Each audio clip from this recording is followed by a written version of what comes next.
respect, government successfully honored the matured coupon payment of $6.081 billion in cash and $3.46 billion in kind, which was due in February 2025 to all domestic debt exchange program bondholders, fully paid. Mr. Speaker, the good news is that we have also built additional buffers in the sinking fund to honor the maturing bonds that are due in July and August. And so bondholders can rest assured that they will be paid to the last peswa, whatever is owed them. With the transparent and prudent measures we have implemented since taking over the administration of this country, I urge my countrymen and women, business owners, and foreign investors to trust our competence in turning our economic fortunes around. Mr. Speaker, since we took office on January 7, 2020,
rates.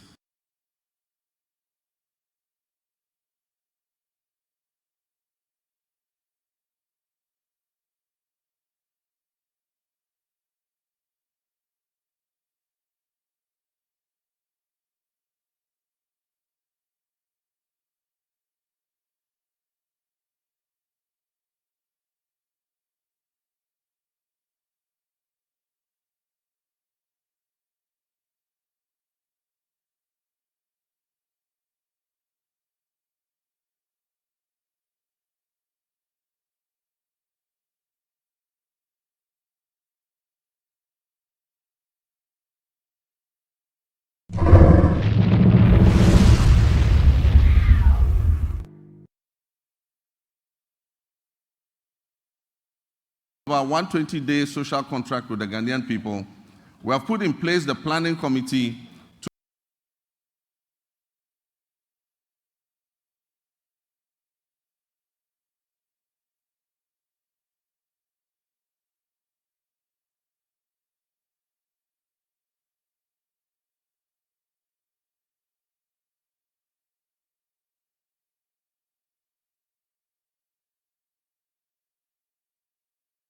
to host the National Economic Dialogue.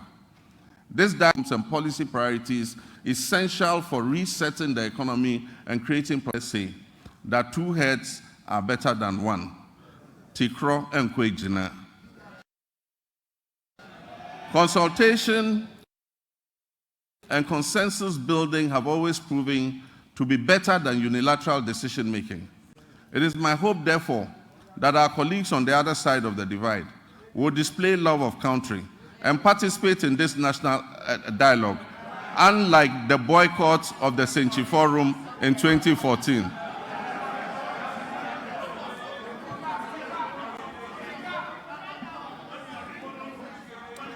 I humbly choose a different path of accommodation and cooperation with all stakeholders.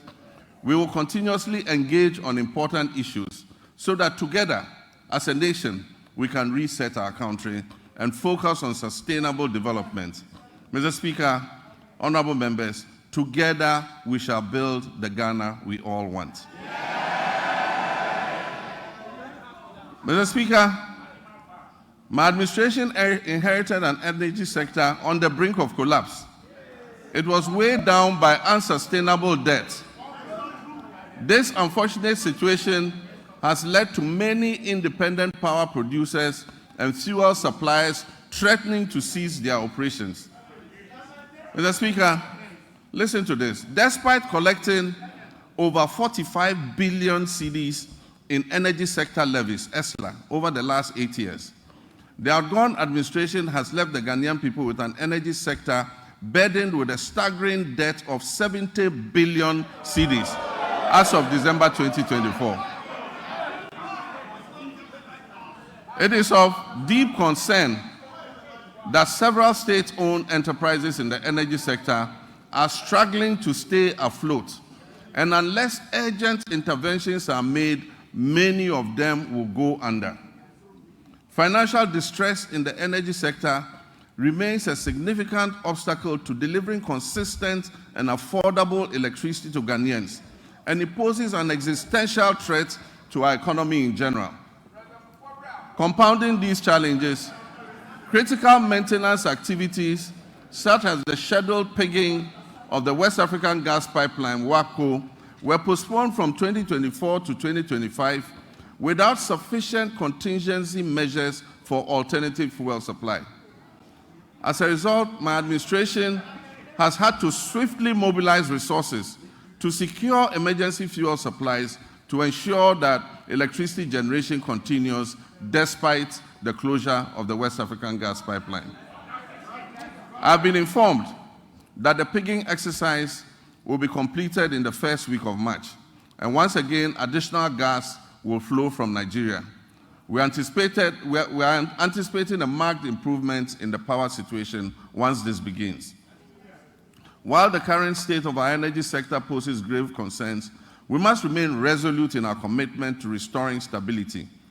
I've directed the Minister for Energy and Green Transitions to implement far-reaching reforms, including enforcing a single revenue collection account, strictly adhering to the cash waterfall mechanism, and eliminating all wasteful expenditures by the state utility. Mr. Minister, Mr. President, Mr. Speaker, following my directive, Mr. Speaker, following my directive, the Minister has set up an advisory committee to guide the participation of the private sector in metering and billing in order to improve efficiency in revenue collection and also reduce the high commercial and technical losses that are threatening to drown the state-owned utility company. A pilot partnership between ECG and Enclave Power has proved highly successful and provides us with a workable framework. ECG provides bulk supply of power to Enclave Power Limited. This is an organization in Ghana. Enclave Power provides meters and bills to all companies operating in the free zones enclave, with 99% revenue collection and nearly 100% uptime in power supply. This is being done here in Ghana. We can use it to cover the rest of the nation to ensure that we get revenue compliance and be able to bring down tariffs for our people. Mr. Speaker, I'm still getting used to being president, that's why I said Mr. President. Mr. Speaker, reduction in commercial and technical losses will lead to affordable tariffs for everyone and will bring relief to all users of electric power. We also aim in the medium term to achieve 100% gas utilization for power production and to eliminate completely the use of crude oil and fossil fuels. This will save Ghana hundreds of millions of dollars spent on the importation of fuel oils for power production annually. With regards to renewable energy, this administration will soon operationalize a renewable energy and green transition fund to enhance efficiency and accelerate Ghana's transition to renewable energy.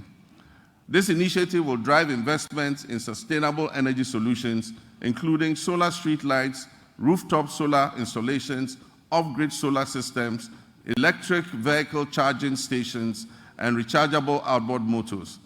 These measures will reduce dependence on the national grid and position Ghana as a leader in Africa's green energy transition. Mr. Speaker, Ghana's petroleum sector has witnessed a precipitous decline, with crude oil production sinking by more than 32%. This has resulted from the high opacity levels, a very hostile business climate,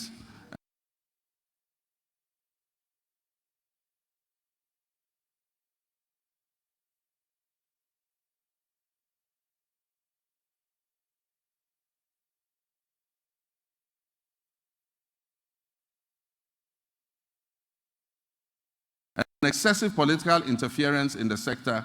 Coming visit reveals many shut down facilities and many businesses have packed and left the shores of our country.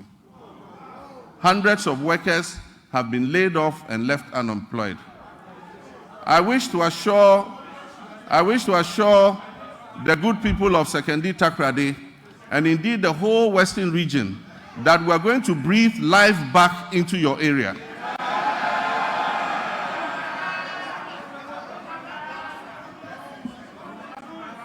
Mr. Speaker, we have already commenced revitalization of our upstream petroleum sector by creating a business-friendly and congenial environment for our partners and other prospective investors who wish to come in. My meeting with the players in the upstream sector have been extremely positive, and we have been assured of substantial investments running into billions of dollars in the very near future. Mr. Speaker, the Minister of Energy and Green Transitions gave the directive for the removal of the unitization based on the arbitration that took place. We believe that this will open the way for an amicable resolution of the issues between Springfield and ENI. And this should make our oil and gas prospects more attractive to investments going forward. Mr. Speaker, Ghana has fertile lands, abundant water, and human resources. Yet we face a paradox. Our food import bill continues to soar, reaching alarming levels of over $2 billion annually. In addition, rising food inflation is burdening households and threatening livelihoods. To address this, we're implementing several well-considered policies to grow the agricultural sector, including agro-processing. This will be backed by reliable power supply to meet our country's needs while advancing exports to earn foreign exchange and strengthen our economy. Mr. Speaker, the Agriculture for Economic Transformation Agenda, AETA for short, will modernize agriculture, enhance agribusiness, ensure food security, it will lower food inflation, it will boost exports and create sustainable jobs. The Feed Ghana program will increase food production and reduce prices through projects like the Grain Development Project, focusing on rice, maize, and soya bean production. The Vegetable Development Project will target crops such as tomatoes, onions, and pepper. Our Poultry Farm to Table project will eliminate poultry imports and increase local production. Ghana imports 95% of its poultry needs, which costs over $300 million annually. To reverse this trend, government plans to revamp the poultry sector by investing in hatcheries, feed mills, processing, and distribution, working towards eliminating poultry imports. And this is a good one. The Nkukon Kitinkiti project.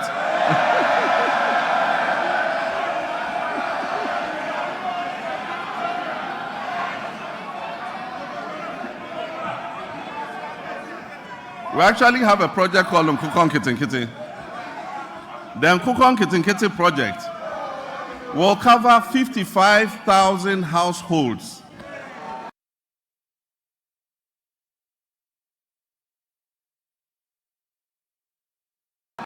Producing eggs and fresh poultry for the market. And it will help reduce our $300 million we spend on importing chicken annually.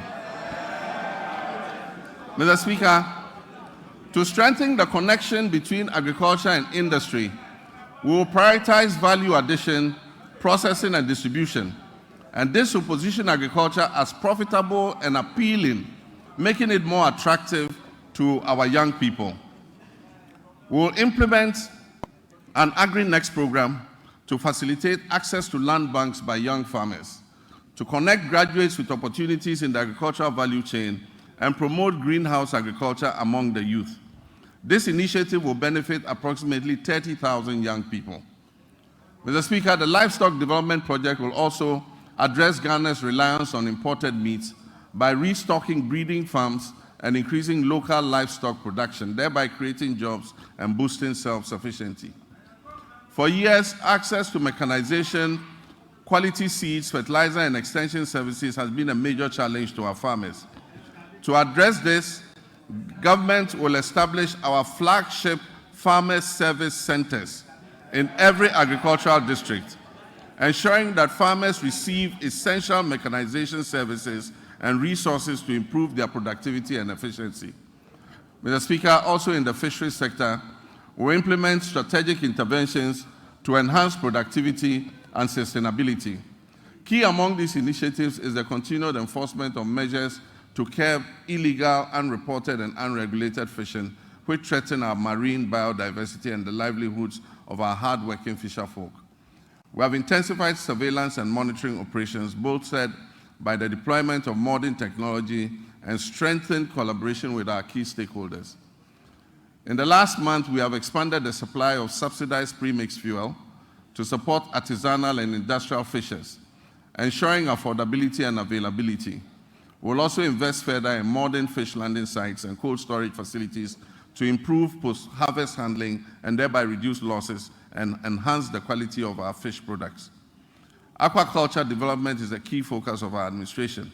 We'll provide financial and technical support, especially to young fish farmers, increasing fish production and reducing our dependence on fish imports. To increase the value addition in this sector, we'll encourage the establishment of fish processing facilities, create more jobs, and boost exports. Our commitment to supporting women in the fisheries sector remains steadfast as we implement the programs to empower female fish processors and traders with financial capital and capacity building initiatives. While we work hard to fix the economy and provide jobs in all sectors, including agribusiness, one of the biggest crises we face in this country is youth unemployment. Youth unemployment has led to despair and frustration. The latest estimates show that up to 2 million of our young people are unemployed. This poses a major security risk for our country and requires urgent attention. To bring much needed focus to the desperate and widely scattered youth employment programs and to ensure stricter accountability in their implementation, I have set up the Ministry for Youth Development and Empowerment in furtherance to the promise I made in the campaign. This ministry, that is the Ministry for Youth Development and Empowerment, is mandated to formulate, coordinate, and monitor policies and programs to promote youth development and empowerment in this country. Mr. Speaker, as part of our Operation Recover All the Loot policy,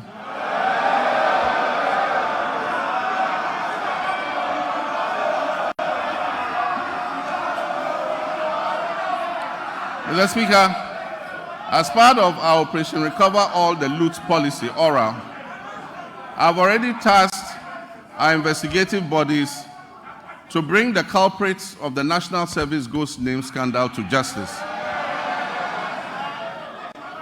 Such brazen theft of public funds must not go unpunished.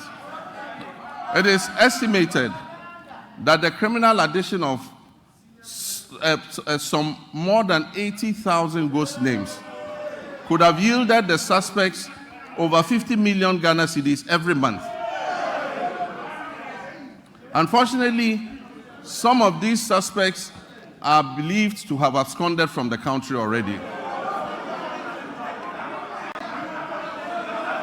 I have directed that they be declared wanted and their assets traced and frozen until investigations are completed. To achieve a legally robust regime to govern national service, I've also tasked the Minister for Youth Development and Empowerment to coordinate and present to Parliament a legislative instrument to support the implementation of the newly passed National Service Authority Act 2024. That's Act 1119. We will introduce short military training as part of our national service scheme. This will instill discipline into our youth. The administration of scholarships is another challenge. It has been fraught with a lot of challenges. The poor who genuinely need scholarships are unable to access them because the rich and wealthy always crowd them out. To fulfill our government's vision of promoting transparency, equity, and sustainability in the scholarship scheme, we shall streamline the award process to ensure that not only deserving youth benefit from the system, deserving youth benefit from the system. We shall introduce increased transparency, including publishing the list of beneficiaries every year. Mr. Speaker, job creation is one of our main pillars, and it was one of the major promises we made to the youth of Ghana. To help actualize this promise, we're going to roll out what we call the Ejumawura program. This initiative will create, track, and mentor young businesses annually with a special focus on our youth. For the first phase, the top 2,000 implementable business proposals will be supported with business development training, mentorship, access to startup capital, marketing, and networking to operationalize their innovations and business ideas. We will also launch our flagship National Apprenticeship Program to equip at least 10,000 young people in the informal sector with employable skills, including providing apprenticeship fees and startup kits when they have completed. The Youth Development and the Interior Ministries will facilitate the training of our young people in the Okada business in areas such as road safety regulations, financial literacy, and digital skills, as well as facilitating the acquisition of motorbikes. We will introduce electric motorcycles on a hire purchase scheme to eliminate the use of petrol and make their businesses more profitable. Mr. Speaker, Her Excellency the Vice President's Empowerment for Women and People with Disabilities program will also be launched this year. The program will target women and people with disabilities and other vulnerable groups to build their capacity and offer them access to finance to create their own jobs.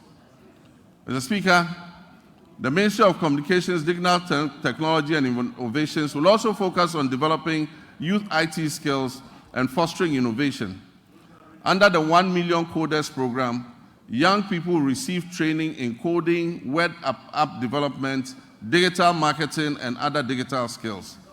This initiative aims to equip them with the necessary skills for employability in the digital ecosystem. We must provide meaningful and relevant education to prepare our youth for today's technology-driven job market. Despite various reforms, issues related to low-earning incomes persist within Ghana's educational system. I'm committed to ensuring that quality education remains a top priority.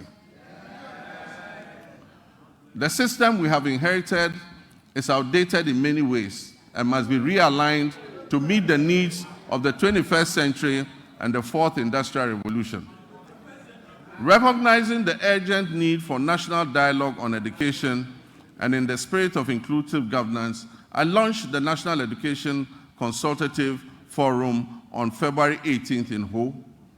I look forward to the recommendations which we will incorporate into our sectoral policy reforms. Mr. Speaker, even though Article 38 of the Constitution guarantees equitable access to education across Ghana, 30 years after the Free Compulsory Universal Basic Education FQ program was implemented, its full objectives remain unmet. To tackle this issue, government will redefine the scope of basic education and introduce the Zero to Hero initiative to enhance foundational literacy and numeracy. Additionally, ICT training will be integrated into early childhood education at the basic level. Over the next 3 years, it will be expanded to cover at least 300 classrooms, 30 centers of excellence, 1,000 teachers and district teacher support teams focusing on the teaching of mathematics and literacy. This year, the Ministry of Education will fully implement a new curriculum for senior high technical schools and STEM schools, introduce a standardized national sign language for hearing impaired learners from kindergarten to SHS, and review the kindergarten and primary school curriculums. To increase access to quality education, we will scale up our social intervention programs like the capitation grants, the feeding grants for special schools, and the government's BECE registration initiative. Mr. Speaker, to promote inclusion and equity, the government will enhance and resource the Islamic Education Unit to recruit more Islamic and Arabic tutors for English-Arabic schools. We will establish STEM and TVET schools in underserved and peri-urban communities. We will provide scholarships to brilliant but needy students in deprived communities, especially for study in law, medicine, and engineering. We will support Islamic colleges of education with infrastructure and logistics, and will enroll youth in Zongo and deprived urban communities in the National Apprentice Program and offer free technical and vocational training. Mr. Speaker, it is important to continue to retain and motivate our teachers in all schools, especially in the rural areas. Government will begin plans for the implementation of the 20% allowance for teachers who agree to serve in rural schools. District assemblies are going to be involved in this scheme to ensure that the teachers are present and teaching in the schools that are selected.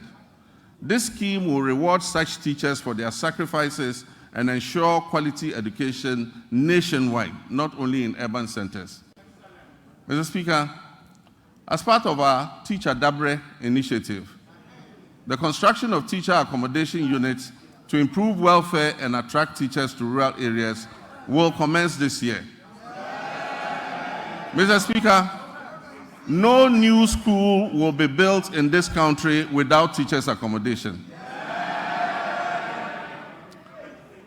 Mr. Speaker, honorable members, once again for emphasis and for the record, I, John Dramani Mahama, President of the Republic of Ghana, will not cancel the free SHS program.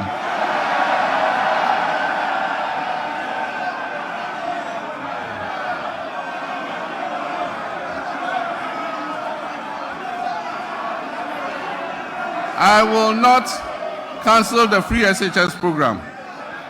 I am determined to make it better by improving its implementation. And also, for the record, students who have benefited from the free SHS since its inception are about 3.4 million.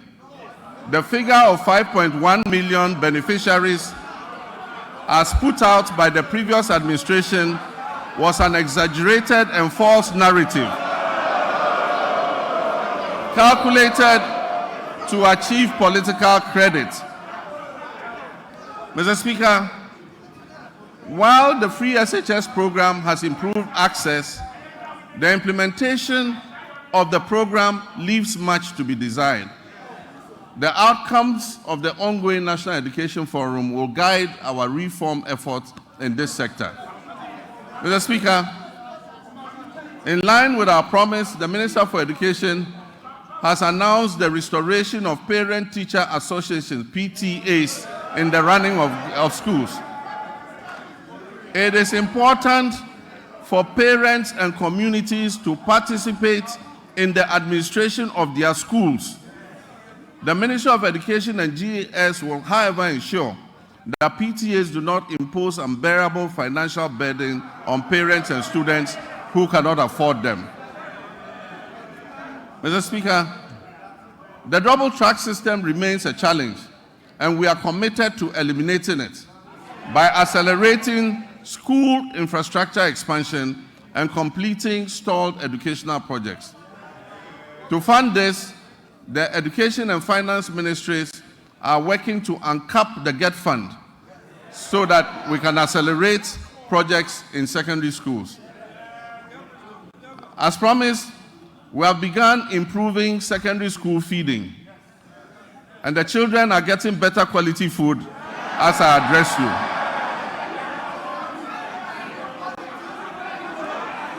Mr. Speaker, efforts to decentralize school feeding and food management include strengthening procurement and store management records capacity,